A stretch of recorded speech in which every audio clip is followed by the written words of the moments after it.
राधे राधे, जय श्री कृष्णा। आज मैं आप लोगों को जया एकादशी व्रत कथा सुनाने जा रही हूँ। सर्व सिद्धि प्रदायक माघ मास के शुक्ल पक्ष की इस एकादशी का नाम जया एकादशी है। इसके व्रत में भगवान श्री कृष्ण के केशव नाम से पूजा की जाती है। इस व्रत को करने वाले को भूत प्रेत पिशाच आदि निकृष्ट योनियों में जाने का भय नहीं रहता है और अनेकों जन्म के पाप नष्ट हो जाते हैं और इस लोक और परलोक में सभी सुख की प्राप्ति होती है।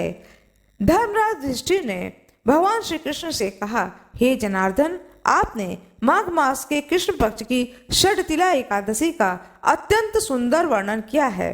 अब आप कृपा करके माघ शुक्ल एकादशी का क्या नाम है, व्रत की क्या विधि है, उस दिन कौन से देवता का पूजन किया जाता है, विस्तार पूर्वक कहिए। भगवान श्री कृष्ण कहते हैं, हे पांडुपुत्र, इस एकादशी का नाम जया है। इसका व्रत करने से मनुष्य ब्रह्म हत्या आदि पापों से छूटकर स्वर्ग को प्राप्त करता है। पिशाच आदि योनियों से भी मुक्ति मिल जाती है। अतएव सभी को यह व्रत विधि पूर्वक करना चाहिए। अब मैं तुमको पद्म पुराण की एक कथा सुनाता हूँ। देवराज इंद्र स्वर्ग में राज करते थे और अन्य सभी देवगण सुख पूर्वक स्वर्ग में रहते थे। एक समय इंद्र अपने नंदन वन में अप्सराओं के साथ क्रीड़ा कर रहे थे और गंधर्व गान कर रहे थे। उन गंधर्वों में प्रसिद्ध पुष्पदत्त तथा उसकी कन्या पुष्पावती और चित्रसेन तथा उसकी स्त्री मलिन भी थे। मलिन का पुत्र पुष्पवान और उसका पुत्र माल्यवान भी उपस्थित थे। उस समय पुष्पवती माल्यवान को देखकर मोहित हो गई और काम बाणों से चलायमान होने लगी। उसके रूप, सौंदर्य, हाव भाव आदि द्वारा माल्यवान को वश में कर लिया। पुष्पवती की सुंदरता को देख करके माल्यवान भी उस पर मोहित हो गया। ये दोनों कामदेव के वश में हो गए थे, परंतु इंद्र के बुलाने पर नृत्य और गायन के लिए आना ही पड़ा। उन्होंने अप्सराओं के साथ गाना शुरू किया, परंतु कामदेव के प्रभाव से उनका मन न लगा और अशुद्ध गायन करने लगे। इनके इस भाव भंगिमा को देख करके इंद्र ने इनके प्रेम को समझ लिया और इसमें अपना अपमान समझ करके इन दोनों को श्राप दे दिया। श्राप दिया कि तुम दोनों मृत्युलोक में जाकर पिशाच का रूप धारण करो और अपने कर्मों का फल भोगो। इंद्र का श्राप सुनकर ये दोनों अत्यंत दुखित हुए और हिमाचल पर्वत पर पिशाच बन करके अपना जीवन व्यतीत करने लगे। रात दिन में उन्हें एक क्षण भी नींद नहीं आती थी। उस स्थान पर अत्यंत सर्दी थी। उनके दांत सर्दी में कटकटाते थे। एक दिन पिशाच ने अपनी स्त्री से कहा कि न मालूम हमने पिछले जन्म में ऐसे कौन से पाप किए थे जिसके कारण हमें इतने दुख प्राप्त हो रहे हैं और हमें यह इतनी दुखदायी पिशाच योनि प्राप्त हुई है।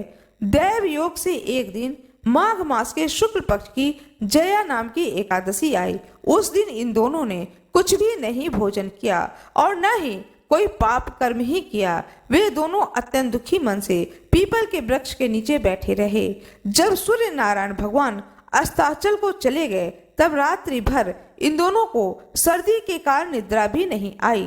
दूसरे दिन प्रातः काल होते ही इस व्रत और रात्रि जागरण के प्रभाव से इनकी पिशाच देह छूट गई और अत्यंत सुंदर वस्त्रों तथा आभूषणों से अलंकृत होकर के दोनों ने स्वर्गलोक को प्रस्थान किया। उस समय आकाश में देवगण तथा गंधर्व उनकी स्तुति तथा पुष्प वर्षा करने लगे। स्वर्ग में जाकर उन दोनों ने देवराज इंद्र को प्रणाम किया। इंद्र देव ने इनको उनके प्रथम रूप में देख करके अत्यंत चकित होकर के पूछा कि तुमने अपनी पिशाच योनि से किस प्रकार छुटकारा पाया, सब हाल बतलाओ। यह सुनकर के माल्यवान बोले, हे देवेंद्र, भगवान विष्णु की कृपा और जया एकादशी के व्रत के प्रभाव से हमारी पिशाच योनि का जो देह था वह छूट गया।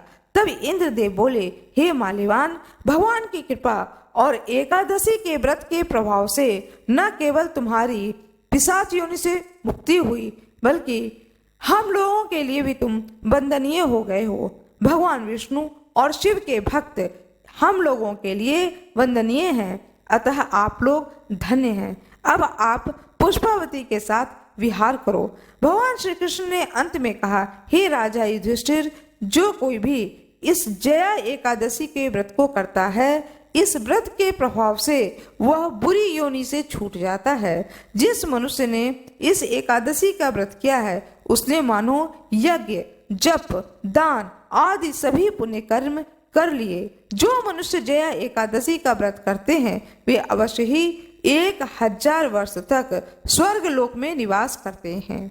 भगवान श्री कृष्ण की जय हो। भगवान श्री हरि विष्णु की जय हो। भगवान भोलेनाथ की जय हो। आशा करती हूँ कि आप लोगों को यह कथा बहुत ही अच्छी लगी होगी। कृपया वीडियो को लाइक जरूर करिएगा, शेयर करिएगा, सब्सक्राइब करिएगा। कमेंट बॉक्स में जय भगवान श्री हरि विष्णु अवश्य ही लिख दीजिएगा। राधे राधे। जय श्री कृष्णा। भगवान श्री कृष्ण की जय हो।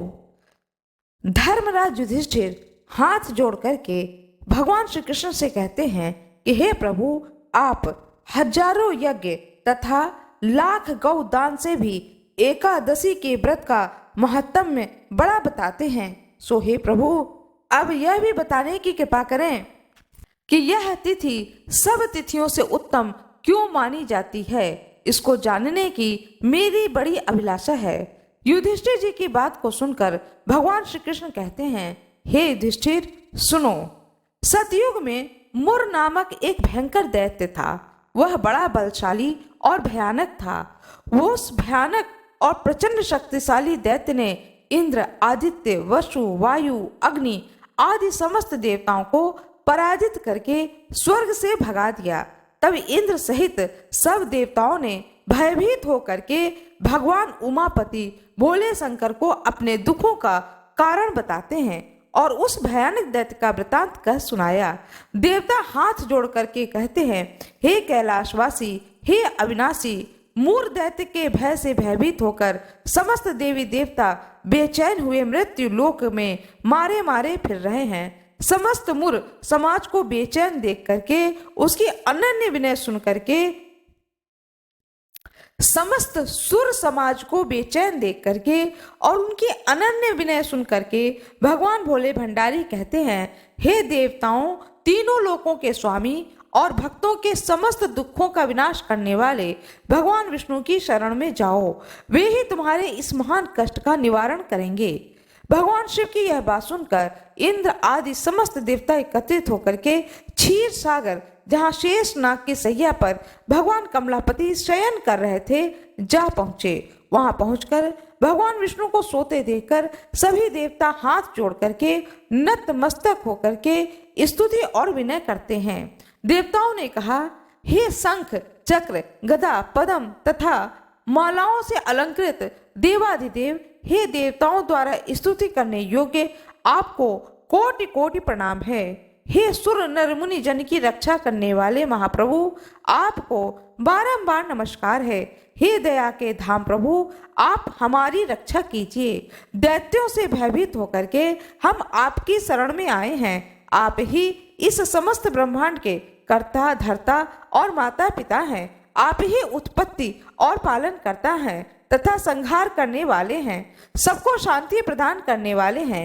आकाश और पाताल भी आप ही हैं। आप ही हम सबके पितामह, सूर्य, चंद्र, अग्नि, वायु, ब्रह्मा, हव्य, कव्य, मंत्र, तंत्र, यज्ञमान, यज्ञ कर्म कर्ता और भोक्ता भी आप ही हैं। आप सर्वव्यापक हैं। आपके अतिरिक्त चर अचर कुछ भी नहीं है। हे महाप्रभु, दैत्य मुर ने हमें पराजित करके स्वर्ग से भगा दिया। हम सब देवता इधर उधर मारे मारे फिर रहे हैं। सो हे मधुसूदन, आप उन दैत्यों से हम सबकी रक्षा कीजिए, रक्षा कीजिए, रक्षा कीजिए। देवताओं की यह विनती को सुन करके भगवान कमलापति बोले, हे सुरो, ऐसा मायावी दैत्य कौन है? उसमें ऐसा और इतना बल कहाँ से आया है? वह किसके आश्रय में है तथा वह कहाँ रहता है? यह सब मुझको कहो। भगवान विष्णु की यह बात सुनकर देवराज इंद्र कहते हैं, हे प्रभु, प्राचीन काल में नाड़ी जंग नाम का एक राक्षस था। उसी का पुत्र महाबलशाली, महापराक्रमी और विश्वविख्यात मुर नामक दैत्य है। नाड़ी जंग नामक दैत्य ने प्रण लिया था कि वह समस्त पृथ्वी लोक को सुरों से ऋषि मुनियों से रहित कर देगा। इसी कारण वह वैर रखता है।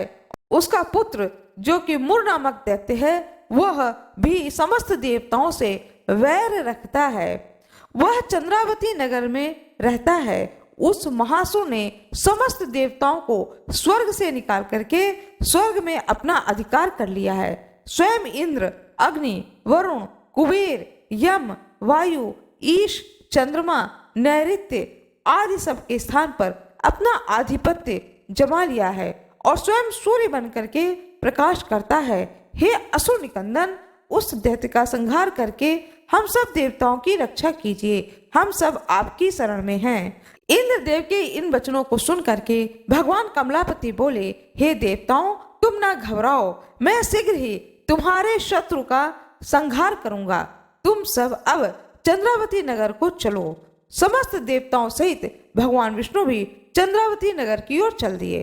उस समय दैत्यराज मुर दैत्य सेना सहित युद्ध भूमि में बड़े अभिमान से गरज रहा था। उस महादैत्य की घोर गर्जना को सुन करके सभी देवता भयभीत होकर के भाग जाते हैं।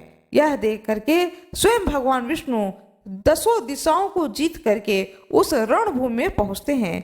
भगवान कमलापति को रणभूमि में देखकर दैत्य दल ने नाना प्रकार के अस्त्र शस्त्रों से भगवान विष्णु पर प्रहार किया। भगवान ने यह देख करके अपने तीखे बाण छोड़े, जो कि नागों की तरह लहराते हुए जाकर के दैत्यों के अंगों को बींधने लगे। सभी दैत्य उनके हाथों से मारे गए। केवल दैत्यराज मुर ही जीवित बचा था। दैत्यराज मुर अविचल भाव से भगवान के साथ युद्ध करता रहा। इसको देख करके देवताओं का समाज अत्यंत बेचैन हो उठा। भगवान जो भी तीक्ष्ण बाण उसके शरीर में मारते थे, उसके अंगों में पुष्पों के समान लगते थे। शस्त्रों से उस महादैत्य का शरीर छिन्न भिन्न हो गया, परंतु वह फिर भी युद्ध करता रहा। इस प्रकार भगवान हरि विष्णु और उस मुर दैत्य के बीच में 10,000 वर्ष तक युद्ध चलता रहा, परंतु वह महाबली दैत्य फिर भी पराजित नहीं हुआ। तब भगवान उस मुर दैत्य से लड़ते लड़ते थक करके बद्रिका आश्रम को चले गए। वहां पर हेमवती नाम की एक सुंदर गुफा थी। विष्णु भगवान उस गुफा में विश्राम करने लगे। वह गुफा 12 योजन लंबी थी और उसका एक ही द्वार था। दैत्यराज मुर भी भगवान का पीछा करते हुए उस गुफा में पहुंचा। वह दैत्य भगवान विष्णु को सोया देख करके उन्हें मारने के लिए उद्यत हुआ। वह अभी मारने का प्रयत्न ही कर रहा था कि उसी क्षण भगवान विष्णु के शरीर से एक अति तेजस्वी तथा अत्यंत प्रभावशाली कन्या अस्त्र शस्त्र धारण किए हुए उत्पन्न हुई। उस कन्या के बल और पराक्रम को देख करके आश्चर्यचकित हुआ मुर उसके साथ युद्ध करने लगा। थोड़ी ही देर में उस देवी ने दैत्य को मार दिया। अब भगवान विष्णु की निद्रा टूटी तो उन्होंने मुर दैत्य के कटे हुए सर तथा दोनों हाथ जोड़कर खड़ी हुई एक कन्या को देखा। भगवान ने उस कन्या से पूछने लगे, हे देवी, तुम कौन हो? भगवान ने उस कन्या से पूछा, हे देवी, जिस दैत्य के भय से इंद्र आदि सब देवता भयभीत होकर के स्वर्ग को छोड़कर भाग गए थे, उसको किसने मारा? वह कन्या कहने लगी, भगवान, जब आप निद्रा में थे तब यह दैत्य आपको मारने के लिए उद्यत हुआ था। उस समय आपके शरीर से उत्पन्न होकर मैंने इस दैत्य का वध कर दिया। यह सुनकर के भगवान बोले, हे देवी, तुमने इस दैत्य को मारकर देवताओं का महान उपकार किया है, अतः तुम इच्छा अनुसार वर मांगो। तब वह देवी बोली, भगवान, यदि आप मुझको वरदान देना ही चाहते हैं तो यह वरदान दीजिए कि जो मेरा व्रत करेगा उसके सारे पाप नष्ट हो जाएंगे और वह अंत में मोक्ष को प्राप्त हो जाएगा। रात्रि को भोजन करने वाले को आधा फल और एक बार भोजन करने वाले को भी आधा फल प्राप्त होगा। जो मनुष्य भक्ति पूर्वक मेरे व्रत को करेगा वह निश्चय ही आपके लोक को प्राप्त हो।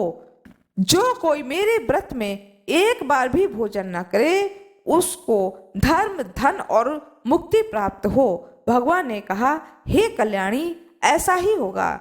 मेरे और तुम्हारे भक्त एक ही होंगे और वे जीवन में सभी सुखों को प्राप्त करेंगे तथा अंत में मेरे लोक को प्राप्त होंगे।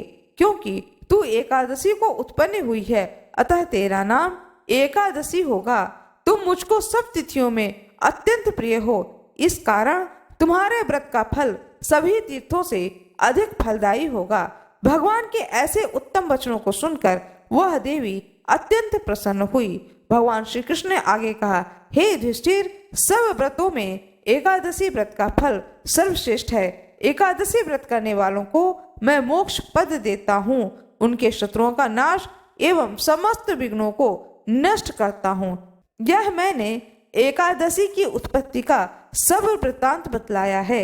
एकादशी पापों को नष्ट करने वाली और सिद्धि को देने वाली हैं। जो मनुष्य इस एकादशी महात्म्य को पढ़ता है अथवा सुनाता है, उसको अश्वमेघ यज्ञ का फल प्राप्त होता है। वह करोड़ों वर्ष तक विष्णु लोक में वास करता है और वहां भी उसका पूजन होता है। जो मनुष्य एकादशी महात्म्य के चौथाई भाग को पढ़ता है, उसके सभी पाप नष्ट हो जाते हैं। वैष्णव धर्म के समान अन्य कोई धर्म नहीं है और एकादशी व्रत के समान दूसरा कोई व्रत नहीं है। भगवान श्री हरि विष्णु की जय हो, माता लक्ष्मी की जय हो, भगवान श्री कृष्ण की जय हो, समस्त भक्त गणों की जय हो। कृपया कमेंट बॉक्स में जय श्री कृष्णा अवश्य लिख दीजिएगा। वीडियो को लाइक शेयर सब्सक्राइब अवश्य करिएगा। आप लोगों का बहुत बहुत धन्यवाद। राधे राधे। आज मैं आप लोगों को एक बहुत ही सुंदर भगवान विष्णु, माता लक्ष्मी और उनके भक्त की कथा सुनाने जा रही हूँ। बड़े ही प्रेम पूर्वक इस कथा को सुने। बहुत ही सुंदर कथा है, पौराणिक कथा। एक समय की बात है, यह त्रेता युग की बात है। त्रेता युग में एक गांव में एक ब्राह्मण देवता भगवान विष्णु के अनन्य भक्त थे। बहुत श्रद्धा विश्वास रखते थे भगवान विष्णु पर। भगवान विष्णु के आगे वह किन्हीं भी देवी देवता को नहीं मानते थे। कहते थे कि जिसके साथ में भगवान विष्णु हैं, उनके पास में माता लक्ष्मी है, हनुमान जी हैं, हर देवी देवता का आशीर्वाद होगा। इसलिए भगवान विष्णु की पूजा करना सबसे ज्यादा जरूरी है। उनकी पत्नी कहती थी कि तुम तो धर्मात्मा हो, भगवान विष्णु के भक्त हो, उनकी तुम पूजा आराधना करते हो, तो एक दिन जरा बैठ करके भगवान विष्णु से कहो कि तुम्हारे घर में इतनी गरीबी क्यों है, हम लोग इतना कष्टकारी जीवन क्यों जी रहे हैं। भगवान ने संतान दिया है, घर दिया है, परिवार दिया है, लेकिन धन नहीं दिया है। माता लक्ष्मी कृपा क्यों नहीं कर रही हैं हम लोगों के ऊपर। वह ब्राह्मण देवता नित्य प्रातः काल पूजा करता, लेकिन अपनी पत्नी की बात को नहीं सुनता। एक कान से सुनता और दूसरी कान से निकाल देता और कहता कि हे भगवान विष्णु, आप मेरी पत्नी की बातों को ध्यान से न सुनिए, आप बस मेरे अंदर भक्ति दीजिए और मैं भक्ति के साथ आपकी पूजा करती रहूं। जितनी देर तक वह ब्राह्मण देवता पूजा करते रहते, उतनी देर तक उनकी पत्नी उल्टा सीधा बोलते ही रहती अपने पति को कि अपने भगवान से बोलो कि घर में कुछ धन आए। तुम जाते हो, लोगों के घर में कथा सुनाते हो, भागवत कथा पुराण सुनाते हो, लेकिन लक्ष्मी नहीं आती है, धन नहीं आता है, और भाई बिना धन के कैसे गुजारा होगा, बच्चे कैसे पलेंगे। लेकिन ब्राह्मण देवता अपनी पत्नी की बात को नहीं सुनता था। भगवान विष्णु भी रोज सुनते थे, मुस्कुरा देते थे। माता लक्ष्मी एक दिन देखती हैं कि भगवान विष्णु मुस्कुरा रहे हैं, तो माता लक्ष्मी कहती हैं कि हे प्रभु, प्रातः काल आप इतना खुश होकर क्यों मुस्कुरा रहे हैं। भगवान विष्णु कहते हैं कि मेरा एक भक्त है, उसका पूरा परिवार है, मेरा भक्त मुझसे लक्ष्मी मांगता ही नहीं है, धन मांगता ही नहीं है, और जब वो धन मांगेगा नहीं तो मैं उसे कैसे धन दूंगा। वह पूजा पाठ करता है, मेहनत करता है, भक्ति मांगता है, संतान मांगता है, परिवार कहता है स्वस्थ रहे, लेकिन मुझसे कभी भी ये नहीं कहता है कि मेरे घर में लक्ष्मी का निवास हो। मैं उसे सब कुछ देता हूँ क्योंकि वह मेरा प्रिय भक्त है। बड़े भक्ति भाव से, निर्मल भक्ति से मेरा वह भक्ति करता है, पूजा करता है और अपने फिर नित्य कर्म पर चला जाता है, अपने काम को चला जाता है। जो कोई भी जो भी दक्षिणा उस ब्राह्मण को देता है, वह उसी में खुश होकर के अपने परिवार को चलाता है। लेकिन यह बात उसकी पत्नी को अच्छी नहीं लगती है।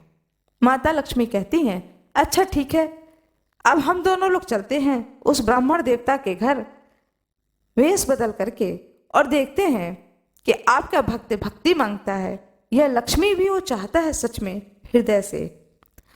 अब भगवान विष्णु मुस्कुराए और बोले कि ठीक है, चलो दोनों लोग चलते हैं। माता लक्ष्मी और भगवान विष्णु दोनों लोग वेश बदल करके उस ब्राह्मण देवता के दरवाजे पहुंचते हैं। ब्राह्मण देवता देखते हैं कि मेरे दरवाजे पर कोई अतिथि आया है। अपने उस अतिथि को वो अंदर बुलाते हैं। माता लक्ष्मी के कदम रखते ही उस घर में बहुत ही सुंदर सुगंध आती है अंदर, और वह ब्राह्मण देवता ये समझ जाता है कि जो देवता अतिथि मेरे घर आए हैं वह कोई साधारण नहीं है, यह कोई निश्चित दिव्य आत्मा है, दिव्य देवी देवता है।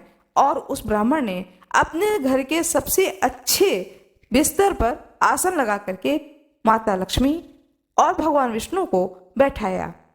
घर में जो बर्तन थे उसी पात्र में पानी लेकर आया और बोला कि मैं आप लोगों के चरण को धो देता हूँ, और अपनी पत्नी से कहता है जो भी भोजन बना है जल्दी से थाली में लगा करके ले आओ।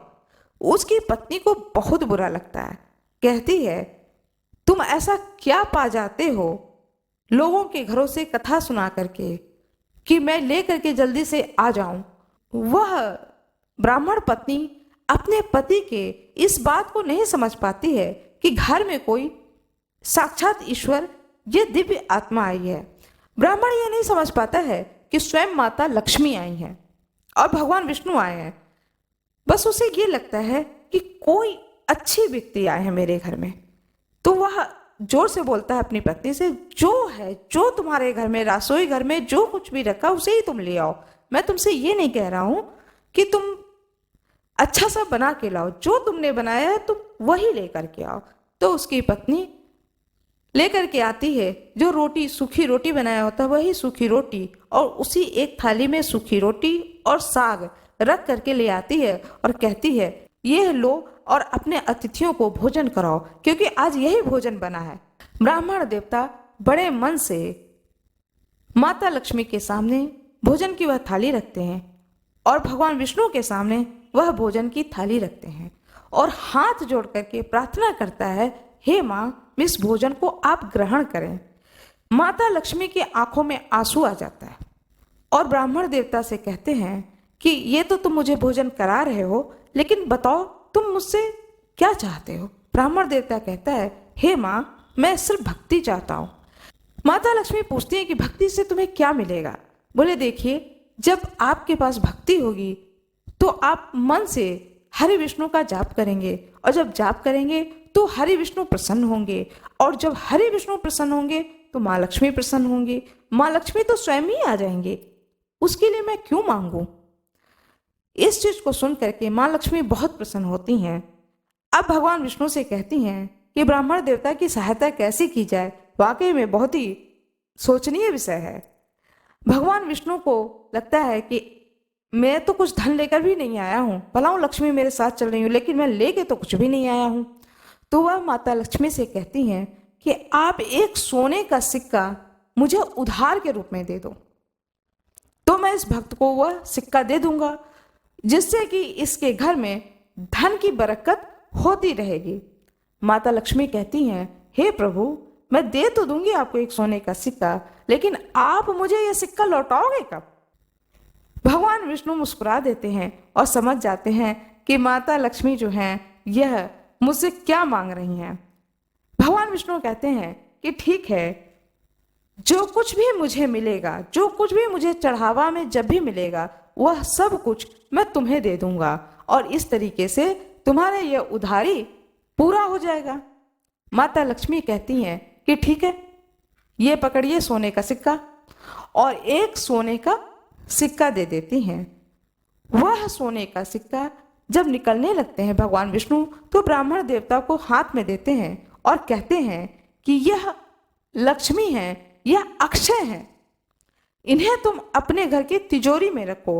उसके बाद जो भी तुम पूजा करते हो, पाठ करते हो, कथा करते हो, जो भी करते हो, तो जो भी तुम्हें पैसे मिलते हैं उसी तिजोरी में रखना जहां तुमने ये सिक्के रखे हैं।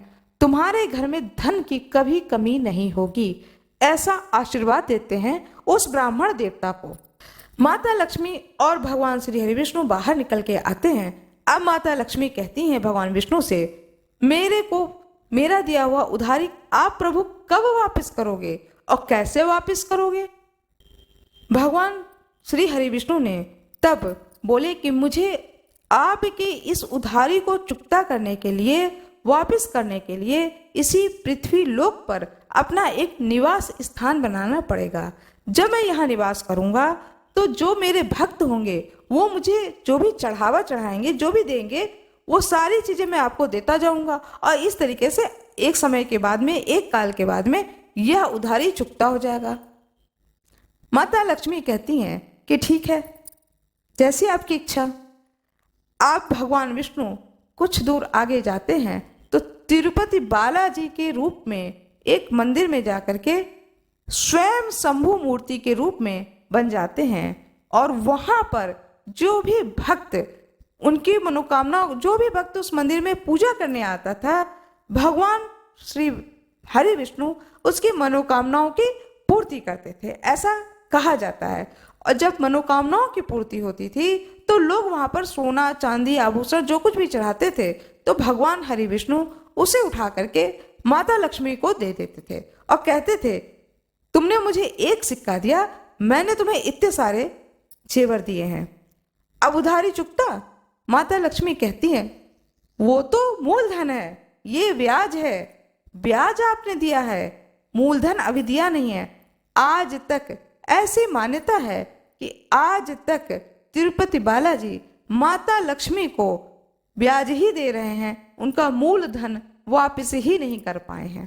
जबकि कितना चढ़ावा आता है तिरुपति बालाजी को, और ऐसी मान्यता है कि तिरुपति बालाजी मन ही मन सारे चढ़ावा को माता लक्ष्मी को समर्पित कर देते हैं और उस उधारी को चुकता करने के लिए भगवान श्री हरि विष्णु को तिरुपति बालाजी के रूप में इस पृथ्वी लोक पर रहना पड़ा, स्थापित करना पड़ा।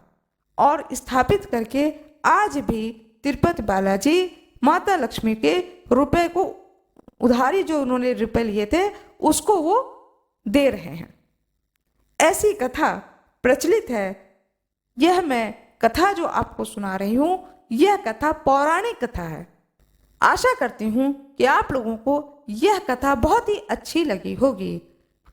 माता लक्ष्मी की जय हो, भगवान श्री हरि विष्णु की जय हो, तिरुपति बालाजी की जय हो। आशा करती हूँ कि आप लोगों को यह कथा बहुत ही अच्छी लगी होगी। आप लोगों को यह कथा अच्छी लगी हो तो कृपया वीडियो को लाइक करिएगा, चैनल को सब्सक्राइब करिएगा, बेल आइकन दबाना ना भूलिएगा। आप लोगों का बहुत बहुत धन्यवाद।